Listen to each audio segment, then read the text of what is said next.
మత్తయి సువార్త 2వ అధ్యాయం 1-2 వచనాలు. రాజైన హేరోదు దినములయందు యూదయ దేశపు బెత్లెహేములో యేసు పుట్టిన పిమ్మట ఇదిగో తూర్పు దేశపు జ్ఞానులు యెరూషలేమునకు వచ్చి యూదుల రాజుగా పుట్టిన వాడు ఎక్కడున్నాడు, తూర్పు దిక్కున మేము ఆయన నక్షత్రము చూచి ఆయన పూజింపవచ్చితిమని చెప్పిరి. హల్లెలూయా. దేవుడు మన వాక్యంతో తేటగా సూటిగా మాట్లాడును గాక. ఆమేన్. ఇక్కడ ఏమనుంది? మత్తయి సువార్తలో ఏ దేశం? రాజైన హేరోదు దినములయందు యూదయు దేశపు బెత్లెహేములో యేసు పుట్టిన పిమ్మట ఇదిగో తూర్పు దేశపు జ్ఞానులు వచ్చారు. ఏడకు వచ్చారు? దేవుడు ప్రభువు పుట్టిన జన్మించిన స్థలానికి వచ్చారు. వారు రావడానికి వారికి దారి చూపించింది ఎవరు? దారి చూపించింది నక్షత్రాలను చూసి వాళ్ళు వచ్చారు. నక్షత్రం ఎవరు సాదృశ్యం వచ్చింది? ప్రభు ఒక ఆయన రాకడని, ఆయన మన కొరకు వచ్చాడని, రక్షణ కొరకు వచ్చాడని, మనకు విడుదల ఇవ్వడానికి వచ్చాడని ప్రభు సాదృశ్యంగా క్రిస్మస్ వచ్చింది. ఆంధ్రాలో నక్షత్రాలు పెడుతున్నారా? స్టార్ ఎక్కడ ఉండాలి? స్టార్లు ఎక్కడ ఉండాలి? ఎవరి మీద పెట్టుకుంటారా? అది ఇంటికి ఎందుకు పెట్టుకుంటున్నారు? మేము క్రిస్టియన్ మా పండగ వచ్చిందని చెప్పుకోవడానికి పెట్టుకుంటున్నారు. ఈయన జ్ఞానులకి నక్షత్రం ఏడాది చూపించింది. ఇప్పుడు వీళ్ళందరూ వెళ్ళేది వారం ఆడికి. మీకు నక్షత్రం ఏడికి వెళ్ళాలని చూపించారా? మందిరానికి వెళ్ళలేని కూడా బుద్ధి రావడానికి నక్షత్రం. స్టారు యవనస్తులు అందరూ క్రిస్మస్ వస్తే స్టార్ తయారు చేసి చర్చి ముందు పెద్దది కడుతున్నారు. యవనస్తులందరికీ దేవుడు దీవించును గాక. మంచి పనే చేస్తున్నారు. స్టార్ కట్టడం మంచిదే. ఇళ్ళకి కాదు, ఇళ్ళకి స్టార్ కడితే ఏమవుతుంది? ఏం చేస్తున్నారు? ఇంటికి స్టార్ కడుతున్నారు, లైట్లు వేస్తున్నారు. మరి ఇక తిని పప్పలు చెప్పలు అన్నీ తిని మురిగిపోయి హాస్పిటల్కి పోతారు. దేవునికి స్తోత్రం కలుగుతుంది కాక. కావాలంటే అబద్ధంగా చూడండి. క్రిస్మస్ పండుగ అయిపోగానే కడుపు నొప్పి, కడుపు పురాలు మొత్తం బయటకు వస్తారు. సొంతంగా రారా వస్తారు. ఉపవాసం ఉండదు. వీళ్ళకి స్టార్ ఇంటి పైన ఉంది, లైట్లు ఇంటి ముందు ఉన్నాయి. వాడేమో పొద్దున పూట ఏమో స్టార్, మధ్యాహ్నం అయ్యేసరికల్లా వాడు స్టార్ అయిపోతాడు. ఏందయ్యా నువ్వు చర్చి గలకి తాగొచ్చంటే ప్రభు ఎక్కడున్నాడే, ఎక్కడ మీకు లాగా పైపే కాదు అంటాడు. ఏడున్నాడంట. ఇల్లు ఏముంది? ఇదేం తాగొస్తున్నాడు? స్టార్ ఇక్కడ జ్ఞానులు, ఇతర దేశం ఇతర ప్రాంతం నుండి జ్ఞానులు నక్షత్రాన్ని చూసి వచ్చినప్పుడు బుద్ధి జ్ఞానం మనందరం కూడా ఉందా లేదా? జ్ఞానులు అని మెన్షన్ చేశాడా? కావాలంటే చూడండి, మార్కు సువార్త 1:37. వీళ్ళందరూ దేవుడి కోసం వచ్చిన వాళ్ళు. దేవుడు అంటాం కాదు, దేవుడు పలాసంటున్నాడంటే జన సమూహము తెలుసుకొని ఎగబడి వెళ్ళిందంట. మార్కు సువార్తలో ఏమనుంది? మార్కు సువార్తలో 1వ అధ్యాయం 37వ వచనంలో ఆయనను కనుగొని ఏం చేశారంట? ఆయనను కనుగొని అందరూ నిన్ను వెతుకుతున్నారని ఆయనతో చెప్పగా. హల్లెలూయా. అందరూ ఎవరు వెతుకుతున్నారంట? యేసు ప్రభుని పోయి శిష్యులు చెప్పారు, అందరు నీ కోసం వెతుకుతున్నారయ్యా, కనుగొన్నారు, వచ్చారు. అందులో ఇంకా రానులు ఉన్నారు. అందుకే సువార్త ఆగలా. సువార్త ఎందుకు వస్తుందంటే, ఎందుకు కొనసాగుతుందంటే రాని వారు అటు ఇటు కానీ భక్తిది. వీళ్ళంతా ఎడవబడేవాళ్ళే. దీనికి మళ్ళీ రాకడ, తీర్పు, నీ మొహం ఏం అక్కర్లా. నీ బతుకులన్నీ తెలిసిపోతాయట. పండగంటే బట్టలో పొలావులో పప్పులో ఇక పండగంటే జ్ఞానులకి ఏం కనపడింది? నక్షత్రం దారి చూపింది. నక్షత్రం హేరోదు దగ్గరికి వెళ్ళి మరీ చెప్పారు, ఇక్కడ యూదుల రాజు పుట్టినవాడు ఇక్కడ ఉన్నాడు కదా, అతను ఎక్కడ ఉన్నాడు అని పోయి డైరెక్ట్గా ఈ రోజు రాజుని అడిగారు. మన వాళ్ళు ఎవరిని అడుగుతారండి? ఇంట్లో భర్త భార్యను అడగలేడు, భార్య భర్తను అడగలేదు, పిల్ల తల్లిని అడగలేదు, తల్లి పిల్లని అడగలేదు. అందరూ కలిసి కొప్పట్లో కూర్చోరు. చర్చికి పోతాం, ఒకళ్ళు ధైర్యం ఉన్నారు, ఒకళ్ళు ధైర్యం చేయరు. ఒక్కళ్ళు ఒక్క మాట మీద ఏ రోజు రాజు జ్ఞానం పోయి అడిగారు అంటే ఏం శక్తి వచ్చింది? నెలలో పరిశుద్ధాత్మ శక్తి.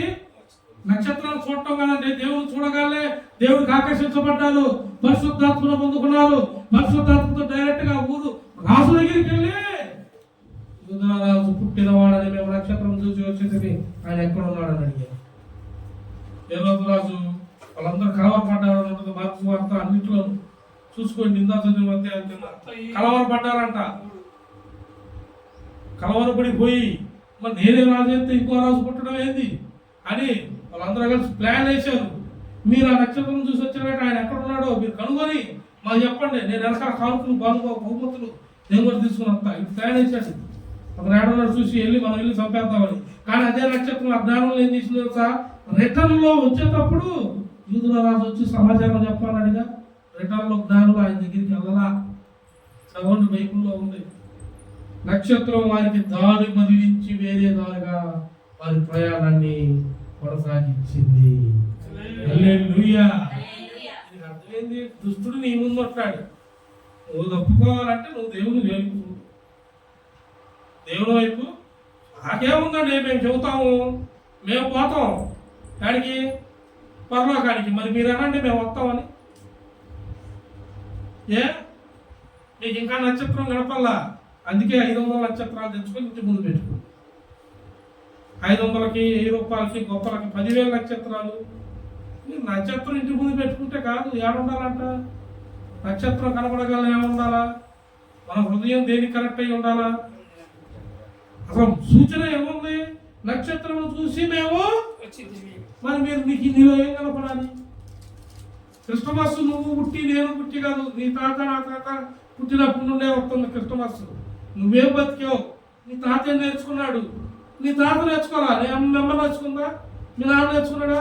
మీ నాయనమ్మ నేర్చుకుందా? వీళ్ళు నేర్చుకున్నా, నువ్వే నేర్చుకున్నావు. నువ్వు కూడా ఇలా నేర్చుకునేది తెలుసా? వంశపారంపరంగా అరిసెలు వండుకోవటం, చెక్కలు వండుకోవటం, బట్టలు వేసుకోవటం, గోడు సంచులు కప్పుకొని రేపు కూర్చోండి. గోడు సంచులు కూర్చోండి. ఏందమ్మా క్రైస్తవులు అని చెప్పుకుంటాం, స్టార్ పెట్టుకోండి, కాదన్నాం. లైట్లు వేయండి, స్టార్ పెట్టుకోండి, మేము క్రైస్తవులం. బయట కూడా తిరిగితే పెట్టండి. కానీ అన్నట్టు ఆ స్టార్ పెట్టుకున్న విధానాలను తగ్గట్టు మీరు చర్చికి రావడం ఎందుకు? మీరు దేవుడి పని ఆసక్తి లేనప్పుడు ఎందుకు మీ బతుకులు? ఎవరయ్యా నువ్వు అంటే నా పేరు రమేష్. చర్చిలో రానప్పుడు ఎందుకు? జ్ఞానుడు తూర్పు దేశం నుండి వచ్చారంట. ఏ దేశం? పక్క ప్రాంతంలో ఉందా? పక్క లైన్ ఉందా? బెత్లెహేము ఏడ పుట్టిన ప్రభు ఏడా? ఆడవాళ్ళు వచ్చిందాడా? మరి మీరేం చేస్తున్నారు? వాళ్ళు ఆడ నుండి వచ్చినప్పుడు మనం ఎట్టుండాలి? మనం ఎట్టుండాలి? చూడు, అన్నిట్లోనూ ఒక చూడు. లోకస్వార్త 4వ అధ్యాయం 42లో ఏమనుంది? లోకస్వార్త 4వ అధ్యాయం 42. ఉదయమైనప్పుడు ఆయన బయలుదేరి ఎక్కడికి వెళ్ళాడంట?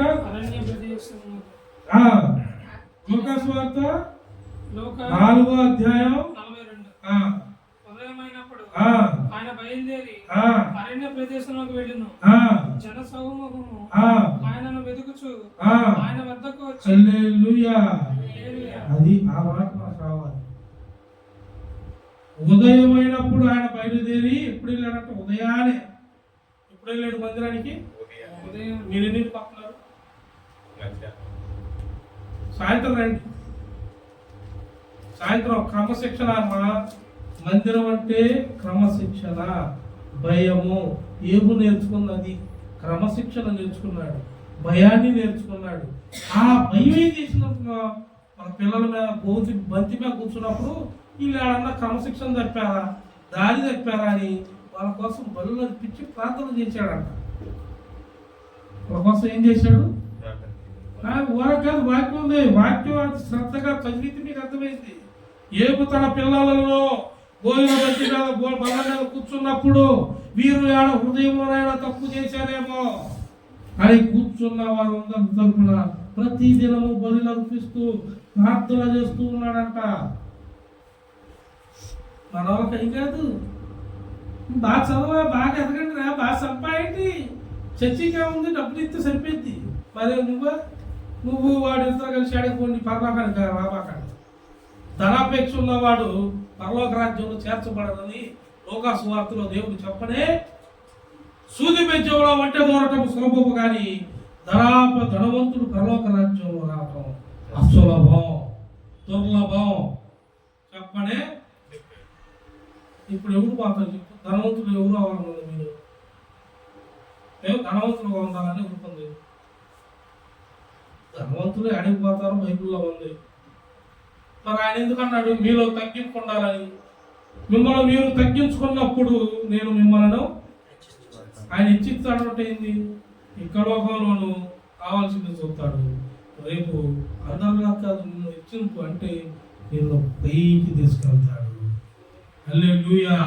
ఆయన రాజ్యము పైన ఉన్నది, శాశ్వతమైన కృప ఉన్నది. దానికి దారి ఈ నక్షత్రం సూచనగా ఉంది.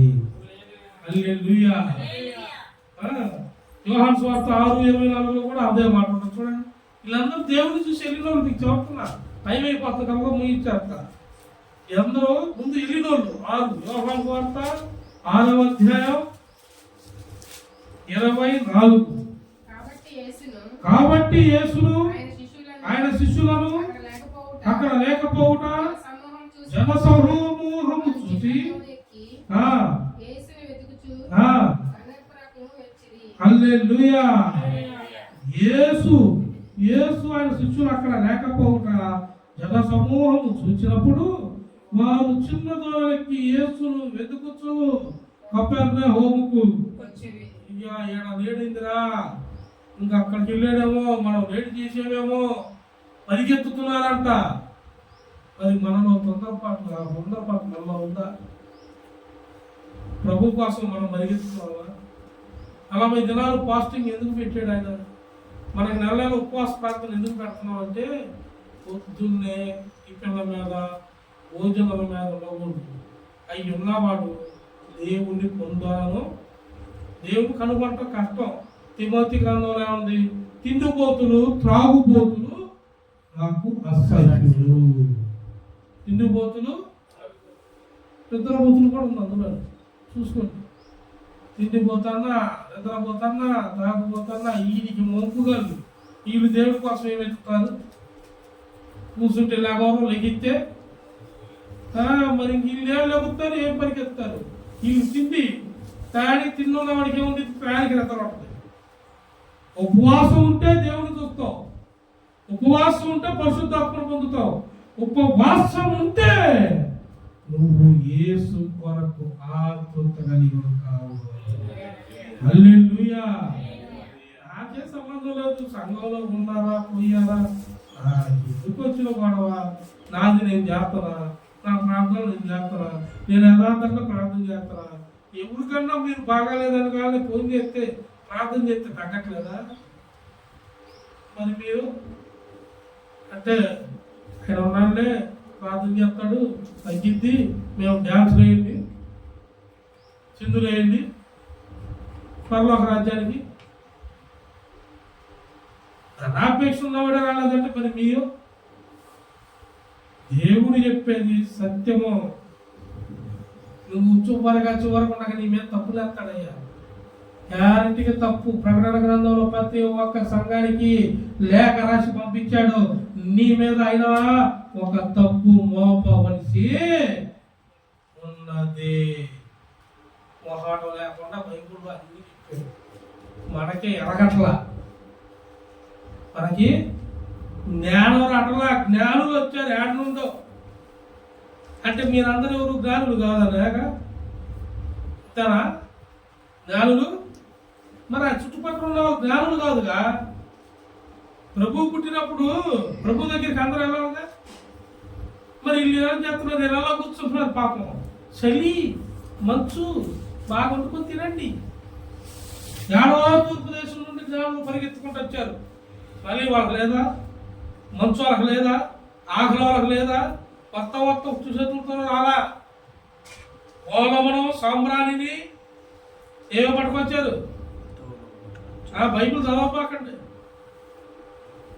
నువ్వు చదవపాకండి. కనీసం ఇట్లాంటివి కూడా జ్ఞానులు ఏం తెచ్చారంటే ఏం చెప్పాలి? ఏమి తెచ్చారు? లోకస్వార్థలో ఉంది చదవండి. ఇప్పుడు కన్నా లోకస్వార్థలో జ్ఞానులు వచ్చి ఏం తెచ్చారు? జ్ఞానులు గోళమును, బంగారమును, సాంబ్రాణిని మూడే తెచ్చింది. దాని పేరు బైబిల్ ఇప్పుడు ఇచ్చారు. 3 తెచ్చారు.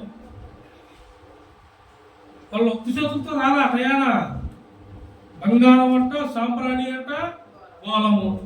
మరి మీరు? నేను ఊరక కాదు, ఇది పరిశుద్ధాత్ముడు చెప్పే వాక్యము. పరిశుద్ధాత్ముడితో నువ్వు ఇని శ్రద్ధగా నేర్చుకున్నప్పుడు నీ జీవితం బాగుపడింది, నీ బ్రతుకు బాగుపడింది.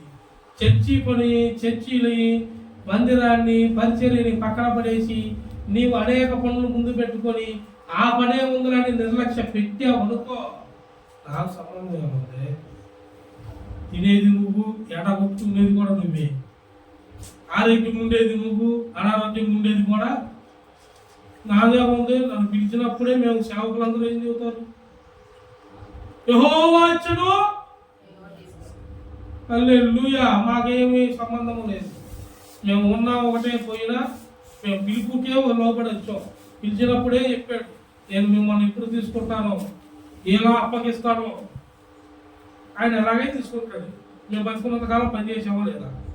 ఆయన స్వార్థ నిమిత్తం బతుకున్నామా లేదా? అనేకులు చెప్పామా లేదా? చూడండి కావాలంటే యెషయా గ్రంథం 9వ అధ్యాయం. యెషయా గ్రంథం ఇప్పుడు మీరు చదివిని దేవుణ్ణి ఎతికిన వారు వీళ్ళందరూ. మార్కు సువార్త, మత్తయి సువార్త, యోహాను సువార్త, లూకా సువార్త, వీళ్ళన్నింటిలో వాళ్ళందరూ ఎందుకు తెచ్చా? దేవుని వెతికి వెళ్ళారని ఉందా లేదా? అన్నింటిలో వీళ్ళందరూ దేవుడు కోసం వెతికారు. ఇప్పుడు చూడండి, ఇప్పుడు ఆజ్ఞలు ఎప్పటియో. యెషయా గ్రంథం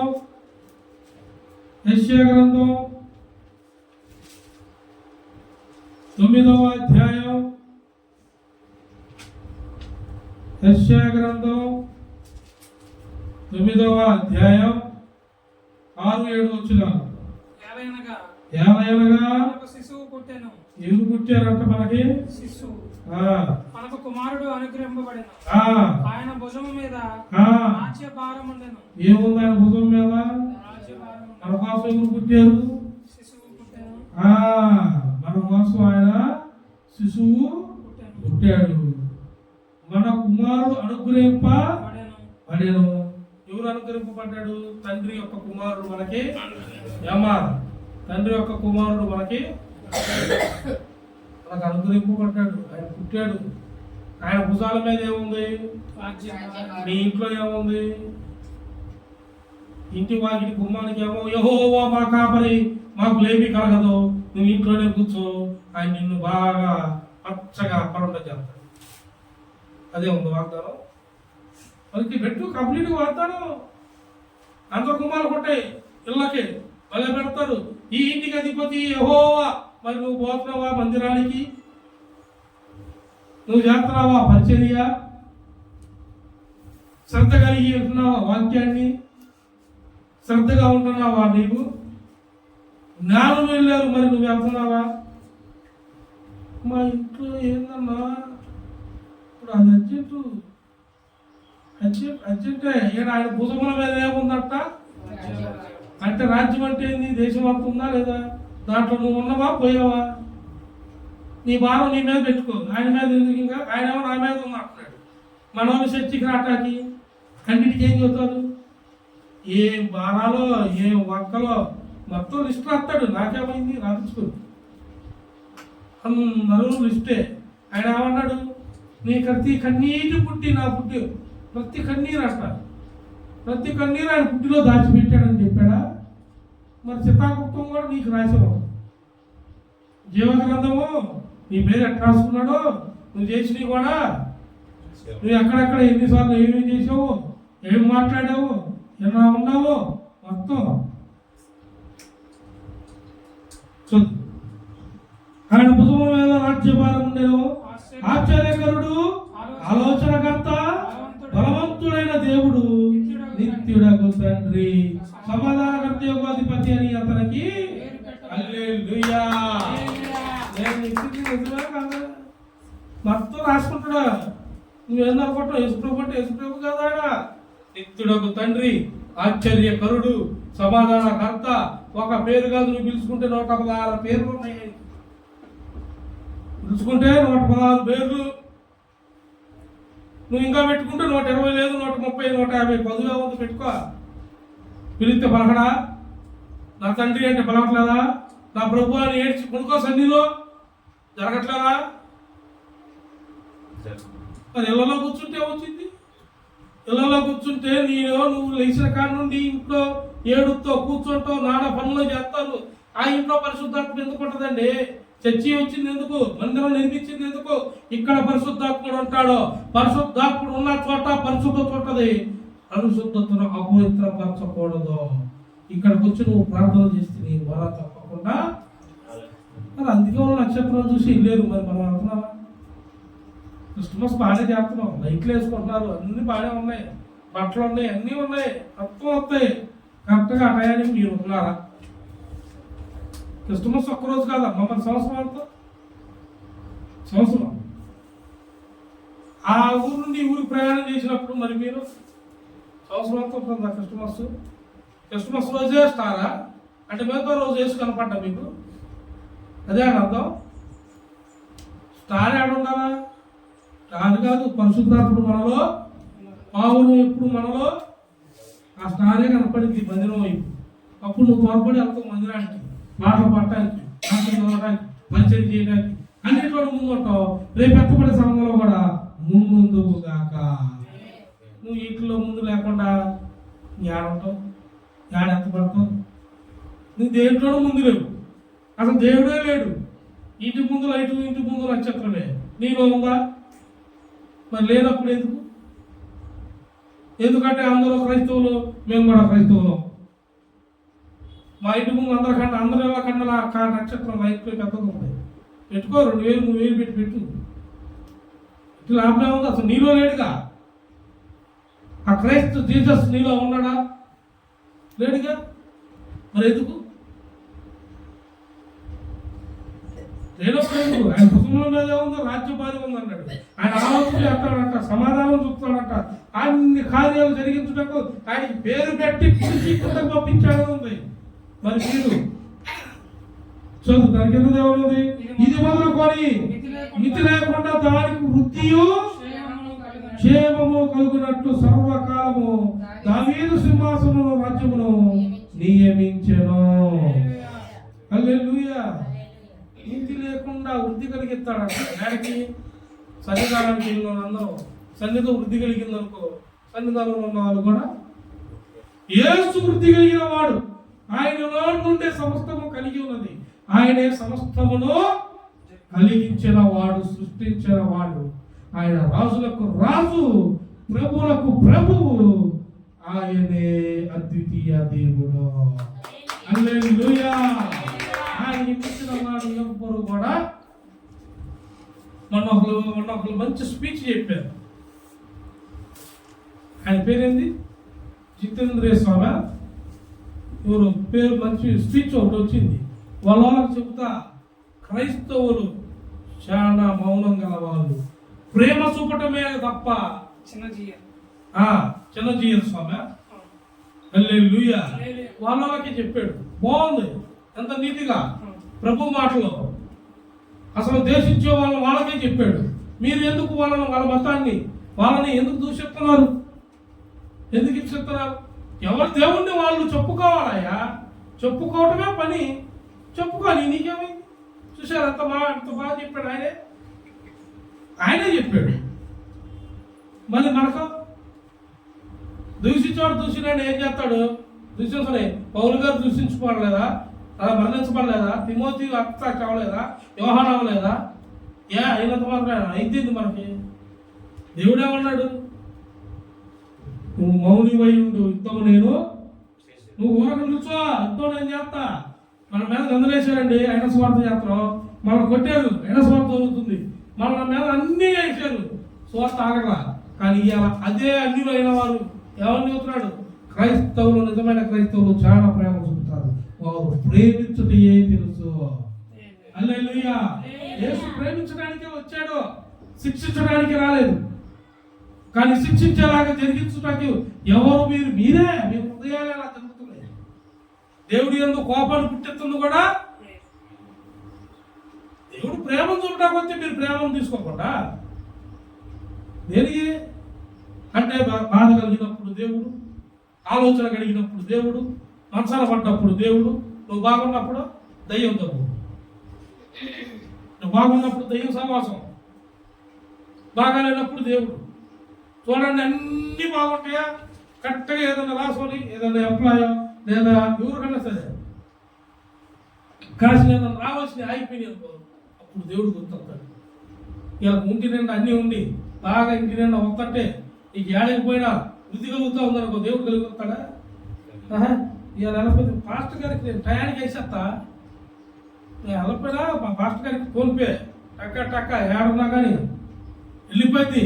కాను కాగదుగా, కాను కాగదు, కానుకి వెళ్ళిపోయింది. నువ్వు నేను మెచ్చుకున్నా, కానుకు పంపించు, ఓకే, దేవుడు దీవించును కాక. సరే, మరి నువ్వు నీ కనపలేదు నక్షత్రం, నీలో లేదా పరిశుద్ధాత్మ, నువ్వు ఏడికి పోతావు? రేపు ఇనవబడేది నువ్వే, నశించిపోయేది నువ్వే. మరి నీ మీద తీర్పు ఎవరో? నేను చెప్పనా? కానుక ఇచ్చాడు యేసు ప్రభువా, వదిలేయని. నీకు లేదు, నాకు. ఇక్కడ ఉన్నప్పుడే నన్ను వాడుకొని నీతో మాట్లాడతాడు. పైకి వెళ్ళాక నేనెవరు, నువ్వెవరు, ఏమి నువ్వు లెక్క వాడుకుంటది. నా లెక్క నన్ను అడుగుతాడు, నా లెక్క ప్రకారం నేను చెప్పానా, ఉన్నానా, పోయానా, అంతవరకే. మరి మీ లెక్క పాటలు పాడేవాళ్ళు, వాక్యాలు చదివేవాళ్ళు, వృద్ధి కలగటువంటి ఏందనుకున్నావు? అది కానీ ఏమన్నాడు? వృద్ధి. ఏ వృద్ధి అది? ఇది మొదలుకొని మితి లేకుండా. ఆమేన్, హల్లెలూయా. ఇది మొదలుకొని అంటే ఇక నుండన్నా మీరు నా ఆత్మను పొందుకోనండి, మీకు మితి లేని వృద్ధి నేను కలిగిస్తాను అంటున్నాడు. హల్లెలూయా. పొందుకున్నవాడు, లోబడ్డవాడు వృద్ధి కలిగి, ఏమీ లేకపోతే ఎప్పుట్లాగే ఆకాశ పక్షులు కూడా పోయి ఎత్తవు, వాళ్ళలో నువ్వు కూడా పో. ఏదో చెట్టు మీద గూడు కట్టుకొని బతుకు, పిల్లలకు పాలించుకుంటా, పిల్లలకు అన్నం పెట్టుకుంటా, పెట్టలాగే మనం కూడా ఇక ఈ ఇబ్బంది ఏమి లేదు. చర్చికి వచ్చే టయానికి బట్టలు వస్తున్నాం, చర్చికి వచ్చే టయానికి అన్నం పెట్టడం, చర్చికి వచ్చే నేను ఏమీ లేదు. శనివారం ఏం చేశా? చర్చి నుండి వెళ్ళిపోయి వచ్చి చేసుకోవచ్చుగా. నాకేమైంది? నీలో ఆత్మ లేకపోతే నాకేం కాదమ్మా. ఆత్మను పొందుకుంటే నువ్వు రక్షింపబడతావు, ఆత్మను పొందుకుంటే నీకు వృద్ధి కలిగింది, ఆత్మను పొందుకుంటే నువ్వు వ్యక్తపడతావు. క్రిస్మస్ అంటే ఏందనుకుంటున్నావు? క్రిస్మస్ అంటే మనం ఏదో గొప్పలు చెప్పుకుంటాం కాదు. పక్కన వాళ్ళని చూసి వాడి వాడు చూడు 50 రూపాయలు బట్టలు వేసుకున్నాడు, నేను చూడు 100 రూపాయలు చక్క వేసుకున్నాడు అంటా కాదు. క్రిస్మస్ అంటే దారి చూపువాడు. నక్షత్రము మనకి దారి చూపింది. దారి చూపిన నక్షత్రము మనకేం కలిగింది? మహావృద్ధి కలుగుటప్పుడు ఆయన మన కొరకు లోకరక్షకుడు వచ్చాడు. చూడు, దానియేలు గ్రంథం 9వ అధ్యాయం, దానియేలు గ్రంథం 9వ అధ్యాయం, దానియేలు గ్రంథం 9వ అధ్యాయం 25, 27. యెరూషలేమునకు మరలా కట్టించవచ్చునని ఆజ్ఞ బయలుదేరిన సమయమును మొదలుకొని అభిషక్తుడకు అంటే పుట్టినోట్ల కింద మెస్సయ్య. అభిషక్తుడు అన్న కాడ ఒకటే ఉంది చూసారా? పుట్టినోట్లు ఏమైనా ఉంది? మెస్సయ్య అధిపతి వచ్చును వరకు 7 వారములు పట్టునని స్పష్టముగా గ్రహించుము. 62 వారములు తొందరగా సమయములందు పట్టణపు దావి రాసవీధులను కందకములను మరలా కట్టబడును. హల్లెలూయా. ఎవరు వచ్చే వరకు? అభిషక్తుడు యేసు వచ్చే వరకు నువ్వు ఎలా ఉన్నారంట? రాసవీధుల్లోను కందకములోను. అసలు నీకు కట్టడానికి నీలో ఏముందని నువ్వు కట్టో? అందరూ అనుకుంటారు మనం వెళ్ళకపోయినా టైంకి డబ్బులు పంపిద్దాం, చర్చికి అంత అంటగా పంపిద్దాంలే. పంపియమ్మా, పంపి, అందరూ పంపియండి, పంపి. నువ్వు కట్టబా. నీకు మాత్రం పూలు నలకూడదు, బట్టలు నలకూడదు, టైంకి రాకూడదు. ఇంట్లో కూర్చో. ఇంట్లో నేను చెప్పింది అబద్ధం కాదు. చూడండి, దానికి ఎంత ఏమనుంది? 26 ఏమనుంది? ఈ 62 వారములు జరిగిన పిమ్మట ఏమీ లేకుండా అభిషక్తుడు నిర్మూలము చేయబడును. వచ్చునట్టి రాజు ఒక ప్రజలు పవిత్ర పట్టణమును పరిశుద్ధ ఆలయమును నశింపజేయుదురు. వాని అంతము హల్లెలూయా. ఆయన వచ్చేవాడు పరిశుద్ధుడు. పరిశుద్ధ స్థలంలో ఉన్నవాళ్ళు మీరు కూడా పరిశుద్ధులు అవుతారు. స్థలంలో లేకపోతే, యథార్థత లేకపోతే, భయం భక్తి లేకపోతే, పరిశుద్ధాత్మ లేకపోతే ఏమొచ్చుద్దంట? వాడి భక్తులే, వాడితో పాటు వాడి బ్యాచ్లో ఉన్నామేమో చూసు. ఆయన వచ్చిందాకే ఇక్కడ సింధులు. ఆయన వచ్చాక ఎవుడికి ఉండదో. ఆయన బిడ్డ కూడా రావడం మొదలు నేను ఎత్తపడతాడు. ఇక వాడితో పాటు నీకు కూడా చదువు హఠాత్తుగా వచ్చును మరియు యుద్ధకాలమంత వరకు నాశనమును జరుగును నిర్మింప. హల్లెలూయా. అతడు ఒక వారము వరకు అనేకులకు నిబంధనలు స్థిరపరచును. అంతవారములకు బలిని నైవేద్యమును నిలిపివేయును. ఏమైనది నిలుసు వరకు నాశనము చేయవాడు వచ్చును. నాశనము చేయవానికి 2 పుట్టినట్లు పాడైన దానికి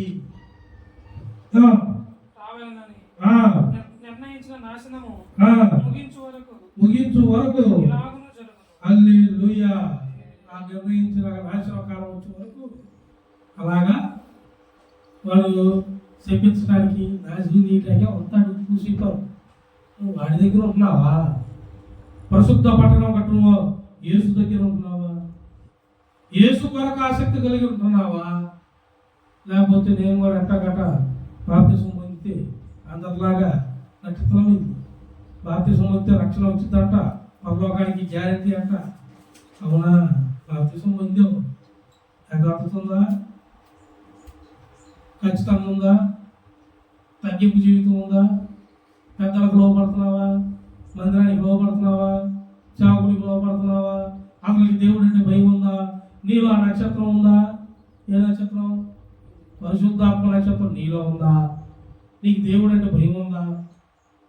లేకపోతే వాడు వచ్చే వరకు నువ్వు వాడుతూ దేవుడు వస్తాడు, నిన్ను వాడిని ఇద్దరు కలిపి దేవునికి స్తోత్రం కలుగును కాక. హల్లెలూయా. ఏది ప్రభు? అసలు క్రిస్టమస్ వాక్యం ఇది. ఏది క్రిస్టమస్ వాక్యంలో ఈ కూడా కోసేస్తాడు పాత గారు. కోసేపోతే నగితే నువ్వు అదే నక్షత్రం పట్టుకోను. నువ్వు భూమి మీద నక్షత్రం పట్టుకొని నీ ప్రయత్నం అంటాం కాదు. మనలో ఉన్న నక్షత్రము అనేకులకి వెలుగు చూపించును గాక. మందిరానికి దారి చూపించబడును గాక. మందిరానికి రాని పరిస్థితి అదే. మరి నక్షత్రం నీలో ఉందా? ఉందా? నీ ఇంటిపై నక్షత్రం ఉంది, నీలో ఉందా? యథార్థత ఉందా? భయం ఉందా? భక్తి ఉందా? మందిరానికి టైంకి వెళ్తున్నావా? నీకు ఇచ్చిన అప్పగించిన పని చేస్తున్నావా? కోల్పోతున్నావా? కోల్పోతే నశించేది నువ్వా నేనా? మరి పో, నాకేమో చూసి చూడనట్టు పో, చూసి చూడనట్టు పో. నాకు చెప్పాలి. నన్ను గద్దించమనే పంపాడు. నేను గద్దించువాడను, శిక్షించువాడను. నా గద్దింపులకు లోబడిన వారిని నేను సంస్థ దగ్గరికి చేర్చుకుంటానని చెప్పాడు. హల్లెలూయా. ఆయన రక్తం సాటికి నువ్వు వస్తున్నావు, మరి ఆయన గద్దింపులకు నువ్వు లోపడుతున్నావు. మరి దేవునికి స్తోత్రం కలుగును గాక. చూడండి, మత్తయి సువార్త 28వ అధ్యాయం, మత్తయి సువార్త 28వ అధ్యాయం 19వ వచనం.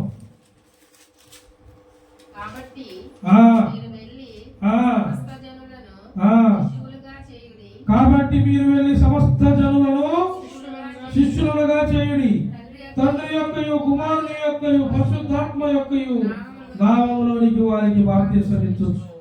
హల్లెలూయా. సమస్త జనములకు ఏం చేయాలి మేము? ఏమి ఇవ్వాలి మేము? దేనికి ఇవ్వాలి? ఎందుకు ఇవ్వాలి? కొత్త బాప్తిసం కాదు, ఎవరి నామములు ఇవ్వాలి? తండ్రి యొక్కయు కుమారుని యొక్క పరిశుద్ధాత్మ నామంలో బాప్తిసం ఇస్తే ఆ నక్షత్రం నీలో ఉంటుంది. పరిశుద్ధాత్మ నీలో ఉంటుంది. నిన్ను మందిరానికి త్వరపడతాడు, నువ్వు పరిచర్యకి త్వరపడతావు, అన్ని పనుల్లోనూ ఉంటావు, ఎత్తపడే పనుల్లో కూడా నువ్వు ముందు పడి ఉంటావు. లేదనుకో కన్నికలు ఏమయ్యారు? అమ్మగారు 10 మంది వెళ్ళారు, 5గురు దగ్గర రెడీగా ఉన్నారు. ఈ 5గురు ఏమన్నారు? అన్ని వేసుకున్నారు, సింగారం అన్ని ఉన్నదే లోకస్వార్థం. మాకు చదవండి. పోస్ట్ ఇంట్లో కూర్చొని విసురుతున్నట్టు ఏంటి? ఏమి విసురుతుంది? తిరగలే విసురుతారు కదా. ఇప్పుడు లేవులే, అందుకే ఇలా కూర్చురావు. ఇప్పుడు మిర్చీలు కదా, గ్రైండర్లో మిర్చీలు. పల్లెటూరులో ఇది వరకు మేము అన్నప్పుడు ఉన్నాయి అవన్నీ. కొత్త రోడ్లు 2 ఉండే, డబల్ రోడ్లు, కర్ర ఉంటుంది, తిప్పుతా ఉంటారు. అవి తిప్పుతా ఉంటే పక్కన ఉన్నావా, ఇదిగో ప్రభు వస్తున్నాడు అంటే వస్తాడే, వచ్చినప్పుడు అంటావు తిప్పురా అంటున్నాను. తిప్పుతానే ఉంది పాపం అమ్మ. ఏం వెళ్ళిపోయింది. ఇక నువ్వు వండుకుంటా కూర్చో ఇంట్లో. వండి లూసిపోరుగా నువ్వు తిన. దేవునికి స్తోత్రం కలుగును గాక. ఏం వెళ్ళిపోయిన సంగతి తెలియలే పక్కనకి. రేపు అన్న కూడా తెలియదు. ఎత్తుపడే వాళ్ళు ఎర్రే అని మనకు తెలియదు. వాళ్ళు వెళ్ళిపోయారు. వీళ్ళకి ఎప్పుడు అర్థమైంది తెలుసా? దేవుడు కాదు, ఇక వాడు వచ్చి ఆజ్ఞలు పెట్టి మీదకి మనం తీసుకుని చేస్తాను. ఒరే యేసయ్య వచ్చాడా అంటే మనం ఎడవబడ్డావురా. అప్పుడు అర్థమైంది. మరి అర్థం కాకేమైంది? తిప్పుతా కూర్చో, తిరగాలి తిప్పు, పాటలు తిప్పు, ఇక తిరుగుతా ఉండు నువ్వు వాడి చుట్టూరు. దేవుడి చుట్టూ తిరిగితే కదా. పొలంలో 2 ఉన్నారంట. ఒకడు ఇదిగో ప్రభు వస్తున్నాడు అంటే వచ్చాడే, కానీ ముందు పొలం దున్నాలనుకుంటూ తిరిగాడంట. ఈడు వెళ్ళిపోయాడు. ఈడు పొలం దున్నుతాడేమన్నాడు. ఈడు చూసుకోవాలా. ఆయన వచ్చాడు, ఆయన చూశాడుగా, ఆయన వెళ్ళిపోయాడు అనగాలి. ఈడు ఆయన నోట్ల ఎవరి పొలం, ఈ పొలం పండాలి తినాలి. పొలం పండటం, తినటం, డబ్బులు సంపాదించడం, ఇంక ఇదే పని చేయి. పరలోక రాజ్యం లేదు, దేవుడు లేదు. ఆడ జ్ఞానులకి ఏం కనపడి వచ్చారు? నక్షత్రం కనపడి తూర్పు దేశం నుండి వచ్చామని సాక్ష్యం ఇచ్చారు. జ్ఞానంగా వాక్యం ఎట్టం కాదు, సంవత్సరాల క్రితం నుండి వాక్యం వస్తుంది. వాక్యాన్ని నువ్వు ఎంత తెలుసుకున్నావు? వాళ్ళు ఎందుకు వచ్చారు, నువ్వు ఎందుకు రాట్లా? వాళ్ళు వచ్చారని ఎందుకు చెప్పించాడు బైబిల్లో? మరి నువ్వు రాలేదని. ఎంతమంది వచ్చారు? నేను ఇందాక స్టార్టింగ్లోనే వాక్యాలు చూపించానా? వాళ్ళందరూ యేసు కోసం వెళ్ళారా లేదా? ప్రభు అంటున్నారని వెళ్ళారు లేదా? అసలు వాళ్ళు లేడు, పక్క ప్రాంతానికి వెళ్ళినట్టు వాడు మాట్లాడుకొని కట్టుకుని వెళ్ళిపోయారని ఉంది. అసలు నువ్వు వస్తున్నావా మందిరానికి? ఈ పూట కొంచెం నీరసంగా ఉందని ఇక సర్దుకొని పనుకున్నాను. కొంచెం బండి ఏందో ఫస్ట్ కిక్కుకి స్టార్ట్ అవ్వలేదని కాలు నొప్పి వచ్చి ఆగిపోయారు. అయిపో ఇక నీకు అంతే. వాళ్ళు వాడగట్టుకుని బయలుదేరారట. మరి నువ్వు దేవునికి స్తోత్రం కలుగును గాక. కావునుంది 28:19 పరిశుద్ధాత్మ యొక్క నామములో వారికి బాప్తిసం ఇచ్చుచు నేను మీకు ఏ సంగతులు ఆజ్ఞాపించుతునో వాటన్నిటినీ కైకొనవాలని వారికి బోధించుడి. ఏమని చెప్పమన్నాడు? మాకేం చెప్పాడు? అవన్నీ మీకు బోధించమన్నాడు లేదా? ఇప్పుడు నేను చెప్పే వాక్యం మీ అందరికి వినపడుతున్నా లేదా? ఇప్పుడు మేము బోధించినా రాత్రి మీరు అనుకున్నాయేమని చెప్పాలా? రాత్రి మీరు అనుకున్నాయని కావాలంటే లిస్ట్ రాసి సోమవారం శనివారం దాకా ప్రాక్టీస్ అవుతాను. మీకు చెప్పాల్సింది ప్రభువా వీరికి కావాల్సినది చెప్పమంటుంది అని నేను ఆయన ప్రార్థన చేస్తాను. ఆయన ఏమంటాడు? నా ఆజ్ఞలో నడుచుకున్నవాడు ధన్యుడు, ఆజ్ఞలు లేనివాడు మనకు సంబంధం లేదండి. నేనున్నా ఇట్లా మీ అందరు పాస్టర్ అందరూ చాలా మందికి నేను కూడా పెద్ద సేవకుండే చాలా ప్రాంతంలో మన ఇప్పుడు పొద్దున్నే నేను ఎప్పుడో లోకంలో ఉన్నప్పుడు పెయింట్ పని చేసిన అతను ఇవాళ నేను మందిరానికి 10:50 కల్లా బయలుదేరుతుంటే ఫోన్ చేశాడు. ప్రైజ్లాడ్ రమేష్ అన్నాడు. ప్రైజ్లాడ్ బాగున్నా అన్నాడు. మా అమ్మాయి నీ వాక్యం వినాలని ఇవాళ అడుగుతుంది. నువ్వు ఛానల్ పెట్టాను అన్నావుగా, నువ్వు చెప్పవా నాకు పెట్టవాలని వాట్సాప్లో నువ్వు హాయని పెట్టు, నేను నీకు ప్రైజ్లాడ్ పెడతాను. ప్రైజ్లాడ్ అంటే మా వాక్యాన్ని పెట్టాడో లేదో సబ్స్క్రైబ్ 114 113 మనం 114 సబ్స్క్రైబ్ ఎమ్మటే చేశారు. దేవునికి స్తోత్రం కలుగును గాక.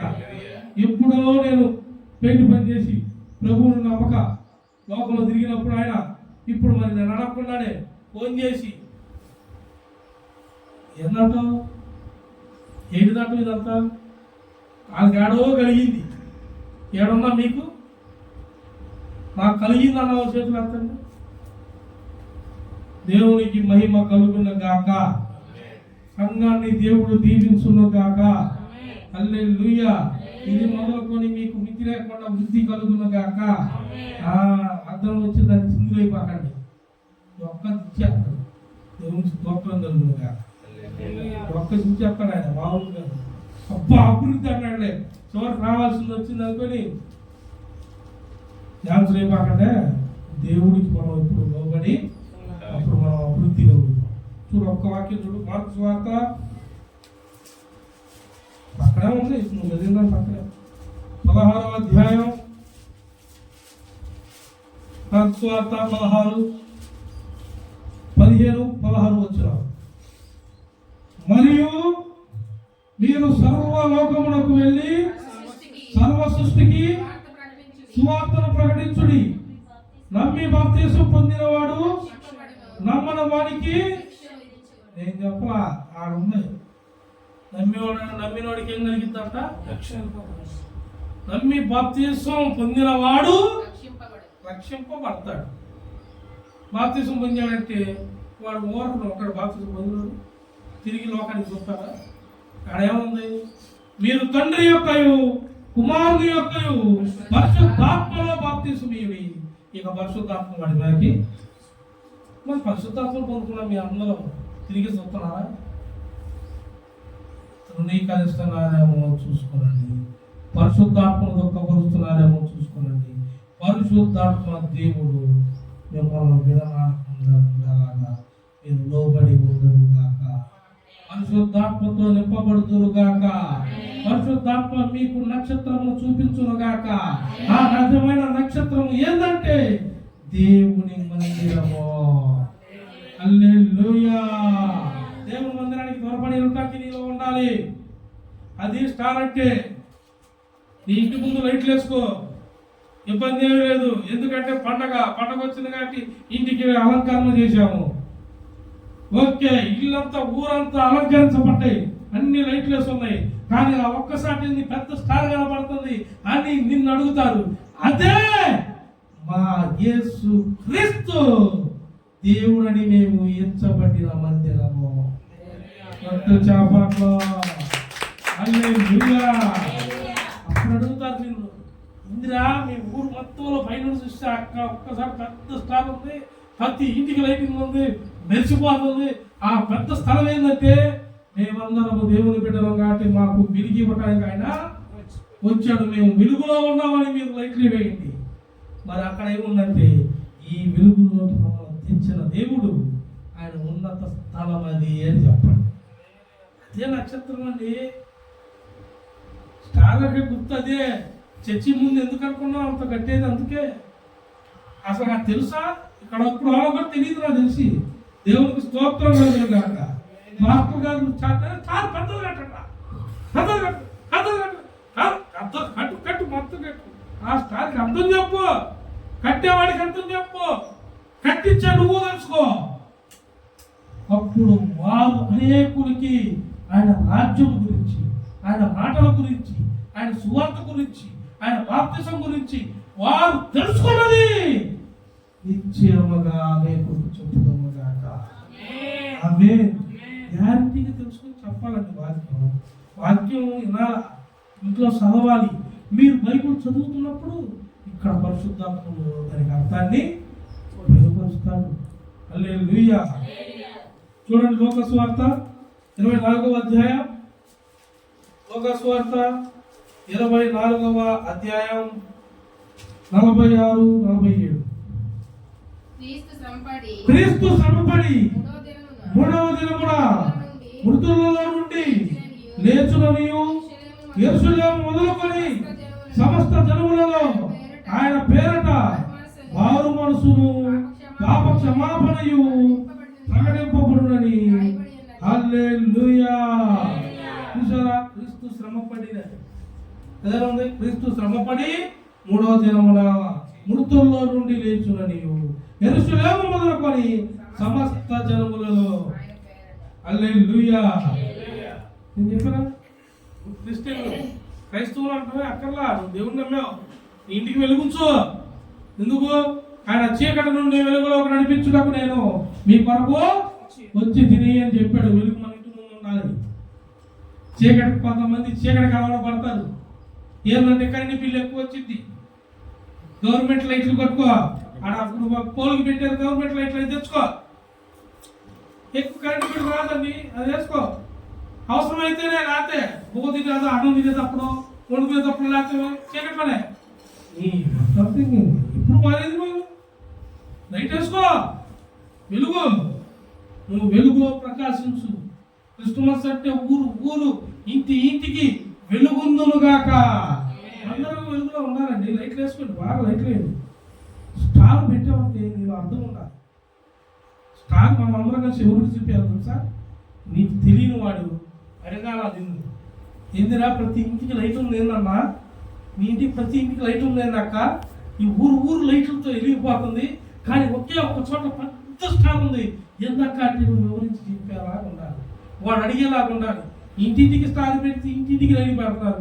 ఏంటంటే వాళ్ళ క్రిస్టమస్ వచ్చింది, అందుకే వాళ్ళు స్టార్లు పెట్టుకుంటున్నారు. ఈ క్రిస్టమస్ వచ్చింది అంటాడు, అంతే ముగిసిపోయింది. వాడు అసలు దానికి వివరం అడుగుతారా? నిన్నెవడు అడగడం, నువ్వెవడికి ఎందుకు పెట్టావు కదా సింబల్ స్టార్, దానికి అర్థం నువ్వు చెప్పు. నువ్వు తెలుసుకుంటే నాకు నువ్వు ఏమంటాడు ముందు. మనం ఏమన్నానంట, మనం ఏం తెలుసుకోవాలంట, మనం ఎవరి కోసం పరిగెత్తాలా, దేవుని కొరకు ఆతృతగా ఉండాలా. మరి అది నీలో ఉందా? అది ఉంటే నీకు అర్థం తెలిసింది. ఆ అర్థము లోకమంతా సువార్త విస్తరించునుగాక. నమ్మన వాడు నమ్మి బాప్తిసం పొందును గాక. నిజమైన నక్షత్రంగా మనము వెలగబడుదుము గాక, వెలిగించబడుదుము గాక. నీవే ఒక నక్షత్రముగా మారిపోవును గాక. ఆమేన్. చూడండి యోహాను సువార్త 3:16 అయిపోయింది. యోహాను సువార్త 3వ అధ్యాయం 16వ వచనం. దేవుడు లోకమును ఎంతో ప్రేమించెను కాగా ఆయన తన అద్వితీయ కుమారునిగా, అంటే కింద పుట్టినట్లో ఎవరది జనతైక కుమారునిగా చదువు, పుట్టిన వాడి యందు విశ్వాసముంచు ప్రతి వాడును నశింపక నిత్య జీవం పొందినట్లు. హల్లెలూయా. చెప్పారా? ఆయన జగదేక కుమారుని యందు విశ్వాసం ఉంచిన వాడు ఎవడో వాడు కంపల్సరిగా నిత్య జీవనం పొందుతాడు. హల్లెలూయా. ఆయన యందు విశ్వాసం ఉంచినప్పుడు ఇంకేం పొందుతావు నువ్వు? అసలు నీలో విశ్వాసమే లేదు, పరిశుద్ధాత్మే లేదు. ఏం తెలుసు అంటే క్రిస్మస్ వచ్చింది, ఈస్టర్ వచ్చింది, గుడ్ ఫ్రైడే వచ్చింది, పానకాలు వడపప్పులు వేసుకున్నావు. ఇవే తెలుసు వాళ్ళకి. గుడ్ ఫ్రైడే వచ్చి నల్లబట్టలు వేసుకోరమ్మా, శ్రమం తినవమ్మా, ఇది మాకు శ్రమలో నీ మొహం కాదు, నీ మొహం. శ్రమ నుండి జయించిన వాడు యేసువా. ఇలా చదివించింది, అందుకే నేను వాక్యం ఉందా లేదా? ఆయన మృతుల్లో నుండి లేచి పునరుద్ధానం అయ్యాడండి. అయ్యి మనకి వెలుగునిచ్చాడు. వీళ్ళకి అయ్యి కాదు, కట్టుబాట్లు పెట్టుకుంటారు. సూచన లేదురా, అదే క్రైస్తవ మీ పండుగ ఎప్పుడంటే డిసెంబర్ 20. ఓకే, దానికి అర్థమైంది. ఏమో అది బైబుల్ చదివితే కాదు. ఏమో బైబుల్ చదవండి, అర్థం తెలుసుకోండి. దేవుడు ప్రతి పని ఒక అర్థంగా చేయమన్నాడు. ఒక అర్థం. ఆ అర్థం అంటే ఏంటంటే